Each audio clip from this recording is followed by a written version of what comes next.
And welcome back to the Mountain Morning Show. Joining me on the show, Jim Lee, Deb Hartley, Prudential Utah Real Estate. Happy to have you guys here as always. Happy New Year, Joe. Happy New Year to you. Thank you. I'm excited about this new year. This is going to be a good year, isn't it? I'm reading where a lot of people were glad to be 2012 is over. Put it behind us. Yes, let's move forward. That's right. Well, you know, there's much happening, obviously, as we start into the year. You know, I think really for most people, they kind of returned to work yesterday, but things are off at a fast pace, right? They are. And one of the things that I noticed nationally, and this is kind of something I thought we would sort of talk about whether it affects us at all, is they said that housing starts are up, and so are the taxes a little bit on property. But this is there's a different take on it here locally, isn't there? Well, housing starts globally, it's a great indicator. But here in our little micro of Park City, our little macro of Park City, we're not, we don't have housing starts here. We don't have giant subdivisions Our that are housing starts are not a builder building massive housing, but individuals owning lots, building custom homes.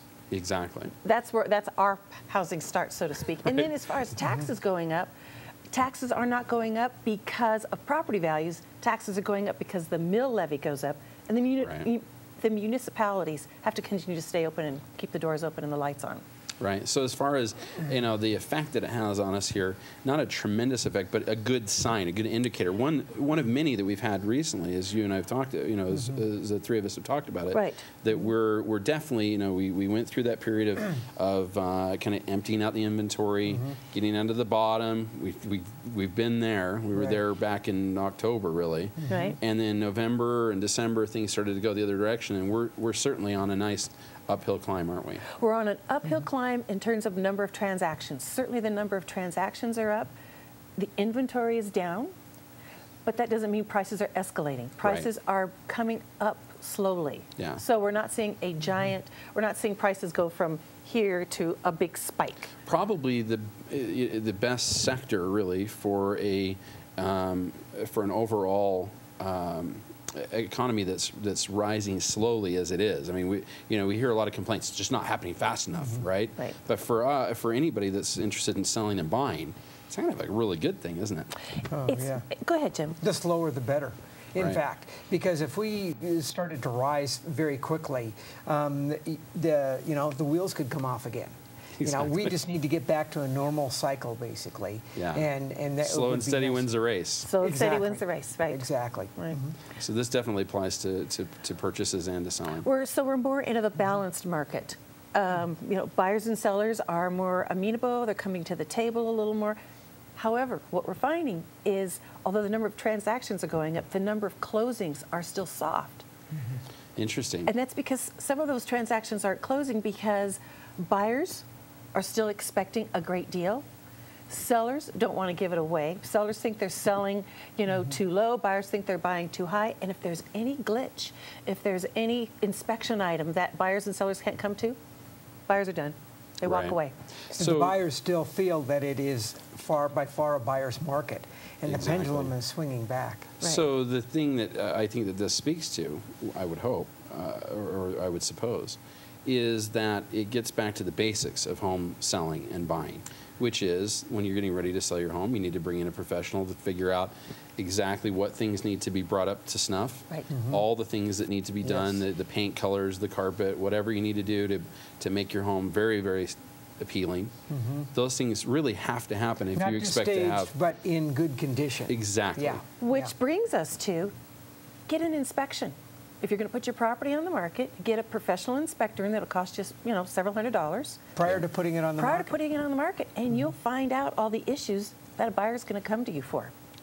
So don't let it be a surprise to you, because that's actually, it puts you in an awkward position, because now you've got to, it's going to be one of those things that's on the counter offer. It's going to be those things that you have to deal with, and suddenly where you are in a position of, you know, relative power, so to speak, or balanced power. Now you're not. Now you're not. Now you either have to give in and repair those items, or take the position of like, okay, let them walk away. I'll wait for the next buyer. And, you know, opportunity cost. When does the next buyer come around? And go ahead. Oh, no, please. We still have those challenges of financing, too, in getting over the hurdles of getting to closing. And yes, loans are certainly available, but it's just, you've got to be that much cleaner. You've got to produce that much more background on and information on yourself, and you have to have that job, that income, and so forth for the lender, and then the lender's also looking at the house. Right. The house has to qualify. Would it be a fair statement then to say that the buyer's responsibility right now is to make sure that they also, before they're ready to go out and buy, do all of that due diligence as well? Sure. We encourage that. We encourage buyers to get pre-qualified, to go through that process to make sure we're not showing them property in a price range that they clearly cannot afford, or their FICO score won't even allow them to get a loan. Yeah, it's not like the old days, that's for sure, when you could just state an income and you were set. These are the good old days right now. Yeah. We're back to it. We're back to it. Yeah, exactly. It's very interesting. I love the idea, though, that that having that traditional thing is something that we're used to, and I think that's interesting that this is the one area of the whole economy that actually has a relative calm to it, as opposed to the rest of it, which is kind of chaotic. And we always say in an economy that stability is what it's all about. Well, we now have that in housing. Yes, the real estate market now has its checks and balances back in place, where we totally lost control of that. Yeah, absolutely. So when you look at our future, what do you see in the next few months? The crystal ball. Yeah, well, give us an idea. The prices haven't really risen yet. What we're finding is that buyers don't have as much to choose from, so perhaps they're not getting as much value for the same dollar as they were previously. And we're preceding a price increase. And as we just discussed, hopefully it's a gentle and slow but sure price increase. Right. Well, again, I think this is one of those situations where, there's so many people who consider themselves an expert. I know, it's kind of funny. I have to admit that when I purchased my home, the person that was working with us didn't really find the home, but the one thing that she did, and it was something I couldn't have done, was get us through all the negotiation and all the other things. And when I bought it, it was in the same environment that we're in now, relatively speaking. It wasn't in any kind of the chaos time. But even knowing as much as I thought I knew, I found that there was much to learn.